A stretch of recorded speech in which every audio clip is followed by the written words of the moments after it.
అందరికి వినొస్తుంది కదా సరే సరే ఓకే.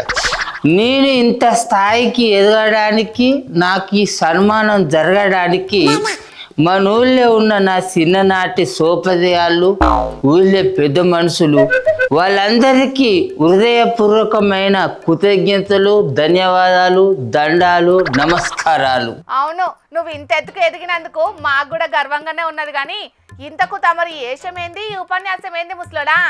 ఈ రోజున మన దేశంలో ఉన్న రాష్ట్రాల సర్కారులు ముందడికి సాగాలన్నా వాళ్ళు ప్రవేశపెట్టిన పథకాలు పొడిగేళ్ళన్నా దానికి పెద్ద దిక్కు, పెద్ద ఆసరం మనమే.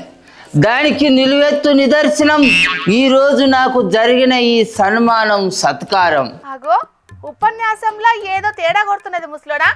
ఇంతకు ఈ సన్మానం దేనికి జరిగింది, ఎవరు చేసిండ్రు అది చెప్పు పెద్ద మనిషి.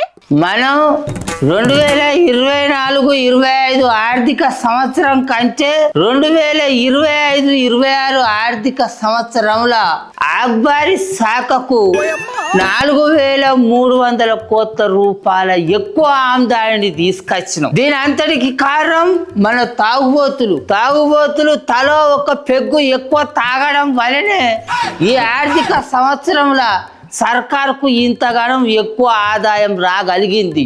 అవును నిజమేనే. పోయిన ఏడాది ఆబ్కారీ శాఖకు 40,209 కోట్ల ఆదాయం పోతే ఈ 2025-26 ఆర్థిక సంవత్సరానికి 44,557 కోట్ల ఆదాయం వచ్చిందట.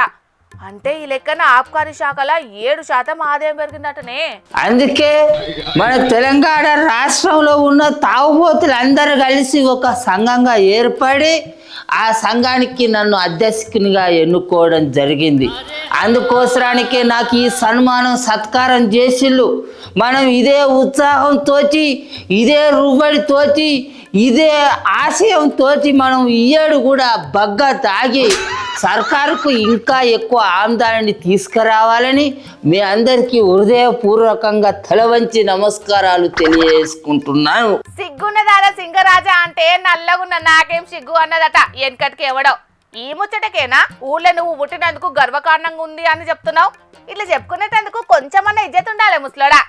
మన తెలంగాణ రాష్ట్ర ఆబ్కారీ శాఖకు వచ్చిన ఆదాయాన్ని చూసి అటు ఆంధ్రప్రదేశ్ రాష్ట్రంలో ఉన్న తాగుబోతు తమ్ముళ్ళు కూడా మనమంతా సమైక్య తాగుబోతుల సంఘంగా ఏర్పడి దానికి నువ్వు అధ్యక్షునిగా ఉండి మన హక్కుల కోసం పోరాటం చేయాలి తాత అని నాకు ఆహ్వానం పలకడం జరిగింది.